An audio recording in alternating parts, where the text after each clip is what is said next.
Hi, welcome to the Let's K12 Better podcast. This podcast is a project between Mama Ball Capes and her kids. Hi! In our podcast, we will cover a variety of subjects involving K12 education and family life. We will talk about the ways that parents, kids, and educators can improve K12 education and family life. We encourage you to join our conversation on social media using the hashtag Let's K12 Better.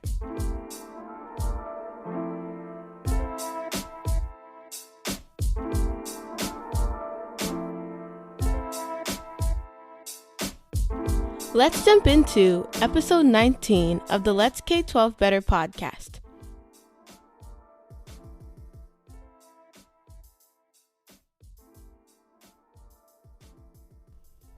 We firmly believe that parents are partners in their child's education, but sometimes parents experience barriers that prevent them from understanding how the education space works. It's not just about sending your kids to the right school, finding that right teacher, or experiencing the best curriculum. A lot goes into a great education. The education landscape is an intricate web of people, policies, pedagogy, funding mechanisms, and so much more. We don't know what we don't know. Since education policy and research can get pretty wonky, how can or should parents use education policy and research to inform their understanding of their child's K-12 learning ecosystem? This summer, we sat down with Cara Jackson, Associate Partner at Bellwether Education Partners and Adjunct Professorial Lecturer at American University, to discuss education policy and education research. What is it? How does it impact your child's education? And how can parents access research and best practices to better inform them of what's required of a successful K-12 experience? Cara's work focuses on our favorite subject, teachers, teacher prep, teacher quality, and assessment literacy. We hope our discussion with Cara entices you to explore education policy and education research a bit more. We are so delighted to have Cara Jackson, Associate Partner at Bellwether Education Partners and Adjunct Professional Lecturer at American University, join us on the podcast. I've known Cara for some time now, and I'm so excited about this conversation. Welcome to the podcast, Cara. Thank you so much for having me. It's great to be on the podcast. Awesome. All right, so we have our first question. Education policy and research can be a pretty wonky field. Let's peel back those layers for our listeners. How would you explain the field of education policy and research in layman's terms? So education policy, just like any policy, is just a set of rules and regulations. And those rules are intended to either get people to behave in certain ways, either by creating incentives for them to do something, or maybe by creating barriers that make it harder for them to do something. So research on education policies can take a lot of different forms. Some researchers conduct interviews and focus group to find out more about how policies are being experienced by students, parents, teachers, and school administrators. And others use large-scale data sets to better understand what student outcomes look like across different groups and how different education policies impact those outcomes. How did you become interested in this field? What inspires you in your work? So my dad was a teacher. He taught English, Greek, and Latin in public schools in New Jersey, and my aunt was also a teacher, and my uncle. But what really caught my attention was when I was in 8th grade, the Star Ledger, which was a newspaper in New Jersey, listed the percent of high school students that passed their high school proficiency test, and they listed it for every public school in the state of New Jersey. And this is a basic skills test. So it's not meant to be a difficult test. It's just meant to test that you have basic skills that you would get in high school. And the range of the percent of students who passed that test was really, really wide. So in some schools, nearly every student passed. In some schools, very few students did, like as low as 10%. And at the time, I just could not understand how that could happen, how the outcomes could be so different for some kids than for others.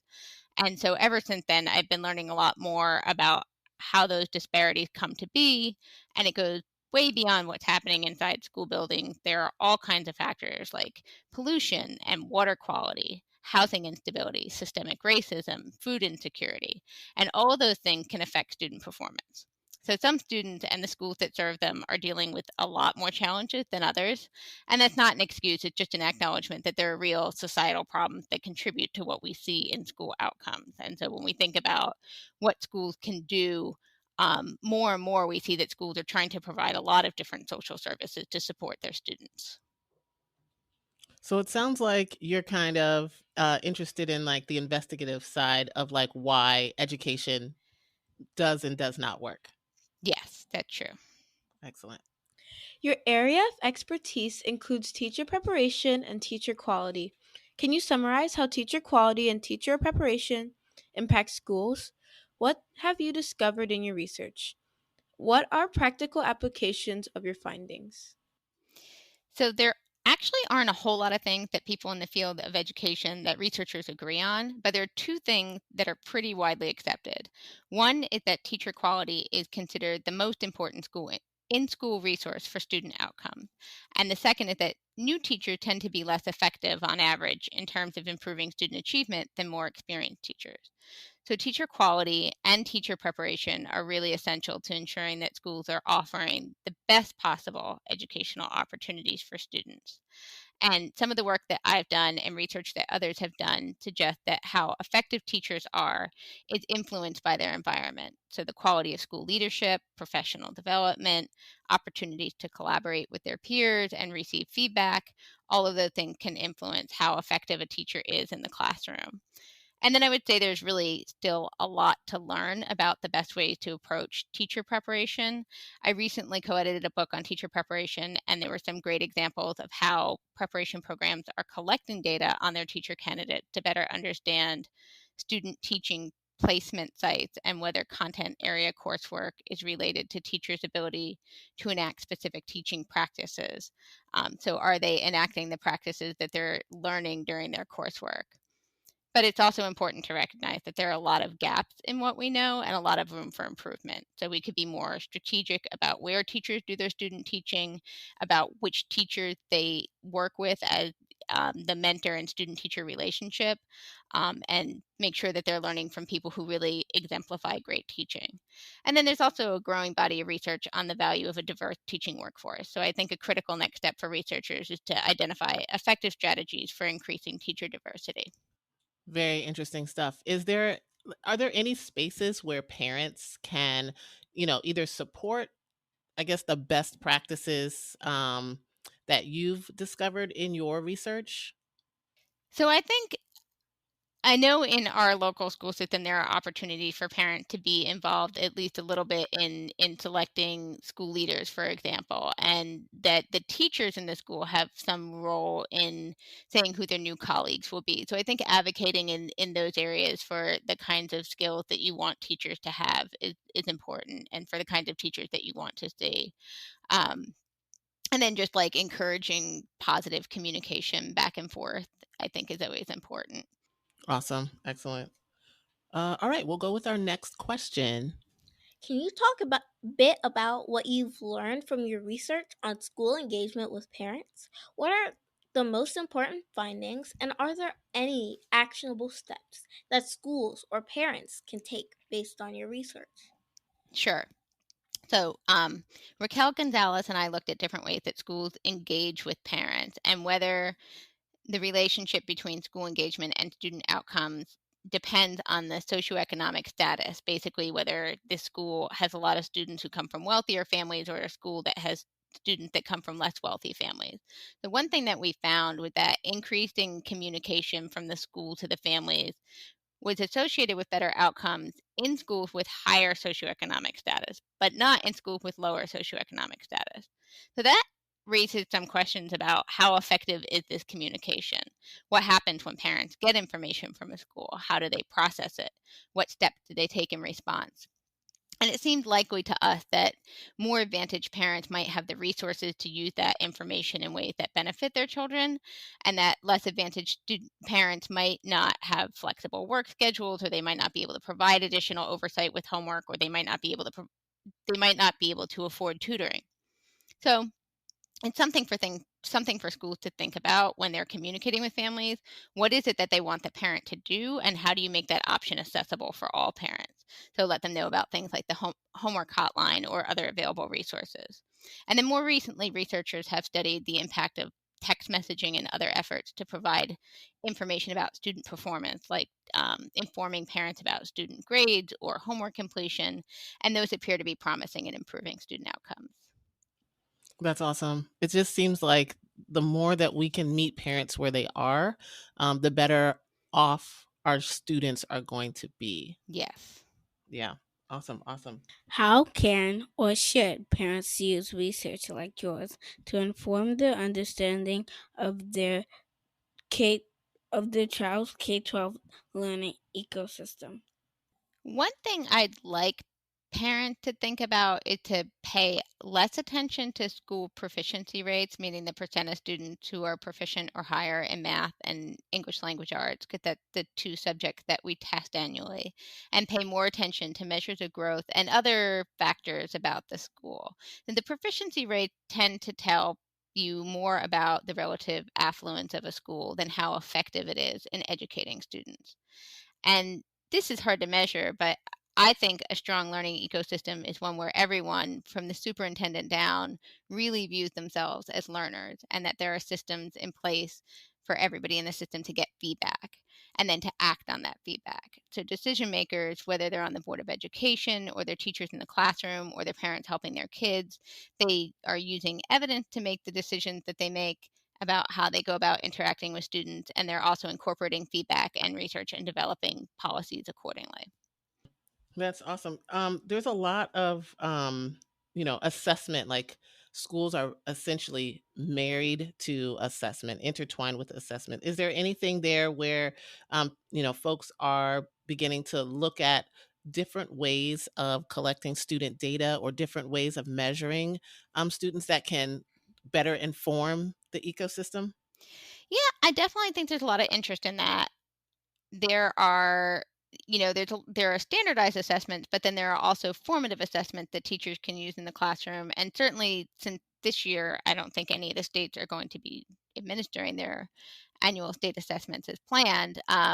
Schools will have to think about different ways to know where kids are when they're back in operation. They're going to need to think about what is it that we can do in the classroom so that we have some understanding of where the student is in relation to where we want them to be and how we meet them where they are.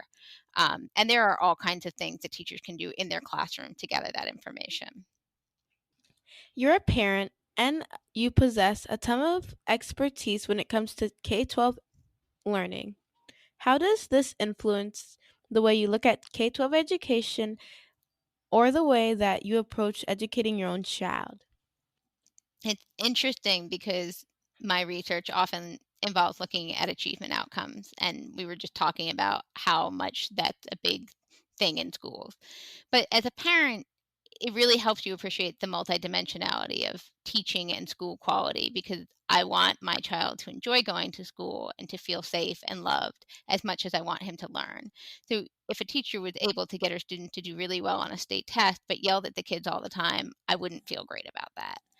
Um, and school diversity is very important to me. I did not have that myself in my K to 12 experience, and I wanted better for my own child. I wanted him to learn alongside other people who don't look like him, and to learn about people who have different life experiences to sort of build character and empathy. Um, we try to be really conscious of that in the kinds of books that we buy or get from the library. So, not just Percy Jackson, even though we love those books, but also The Hate You Give and Wonder and In the Shadow of Liberty. So, especially in the summer, I try to be conscious of what reading material is around. Um, and then we've been schooling at home, like everybody. Mm. We're The struggle is real. Yikes. We're really fortunate that I have a job where I can work from home, and also that my my son is old enough to work independently for the most part. A lot of the scaffolding and support that I provide these days mostly takes the form of asking him to explain his thinking or figure out what resources he needs to help him when he's stuck. Make sure that he's actually reviewing the videos that his teacher posted and the modules and things like that, and helping him be better organized, because that's definitely a growth area. Um, and just underlying all of it is reinforcing the idea that just because you don't get something right away, you get a problem wrong, or it doesn't make sense, doesn't mean that you won't get it eventually. It just means you're learning something new, you're growing. And if you can lean into that discomfort, then you can get the problem right the next time. So a lot of it is about providing sort of emotional support when something is challenging. I think that's a big part of it at this age. Just sounds like you're like just being a true partner in your child's education. It's so amazing. Social emotional learning, I'm hearing, supplemental work at home, but not in the form of like crazy worksheets, which is always a slippery slope. Yeah. So yeah, that's really, really awesome. If a parent wants to read the latest in education policy or education research, what publication should they start reading or newsletter should they subscribe to? High five. Well, this podcast, definitely. Um, Aw, thank and you. and Chalkbeat does a really good job summarizing education research. That's an online newspaper. I also like Brookings Brown Center Chalkboard and Education Next. And Larry Ferlazzo is a teacher who does a really nice job of rounding up different studies and perspectives. So there's lots of things online for people to check out.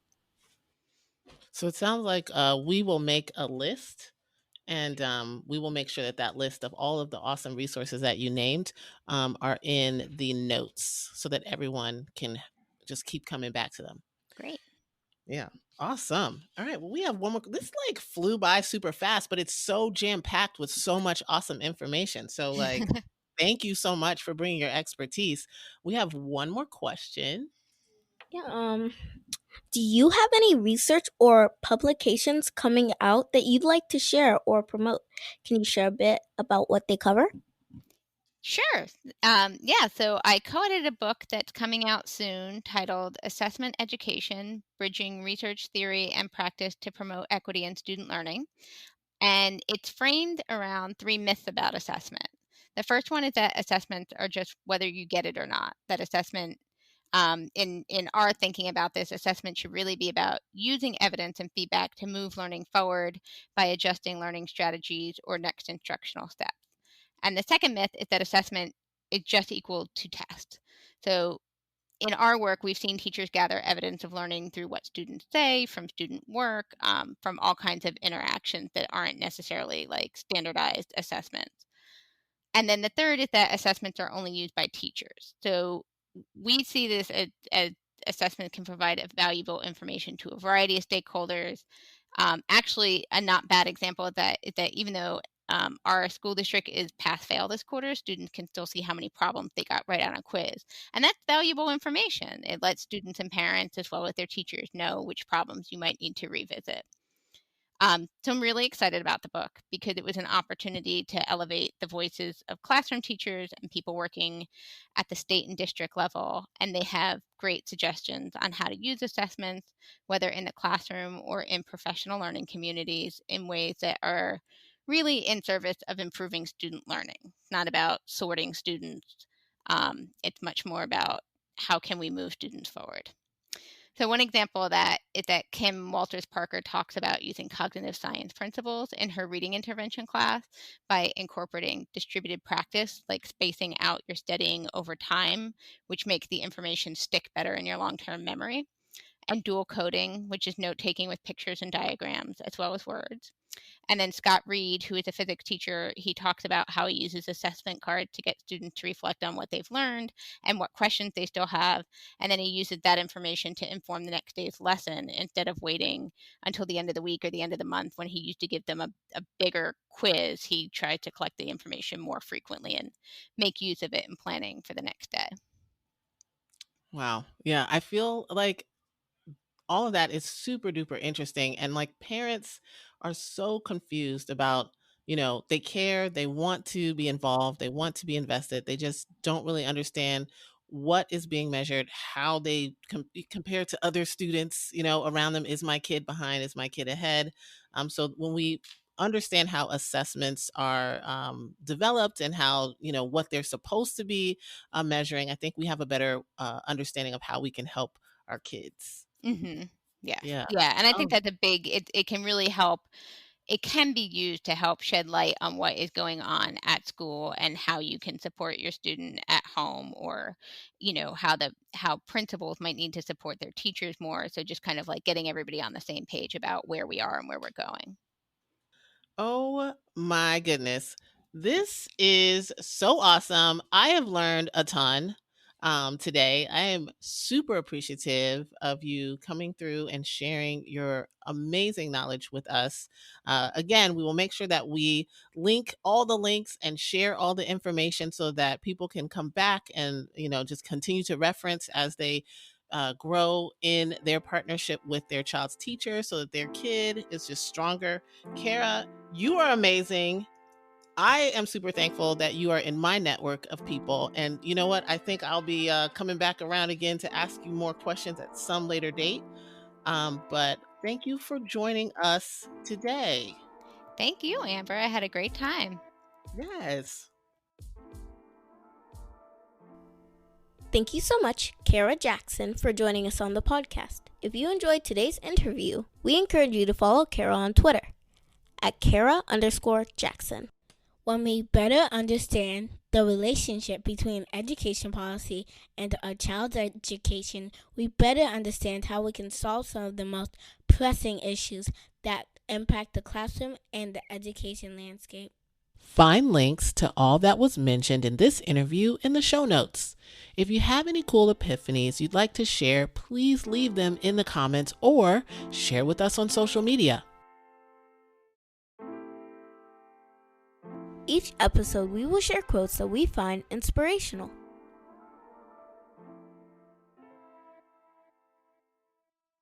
Angela Davis is an American political activist, philosopher, academic, and author.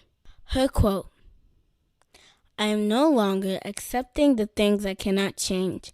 I am changing the things I cannot accept." Hillary Clinton is an American politician, diplomat, lawyer, writer, and public speaker who served as the 67th United States Secretary of State. Her quote, "Take criticism seriously, but not personally. If there is truth or merit in the criticism, try to learn from it. Otherwise, let it roll right off of you." My quote is by Stokely Carmichael, or Kwame Ture, who was a political activist. My quote is, "There is a higher law than the law of government. That's the law of conscience." Gloria Estefan is a Cuban-American singer, songwriter, actress, and businesswoman. Her quote, "I think that the only way to teach is by example, as children will more easily follow what they see you do than what you tell them to do."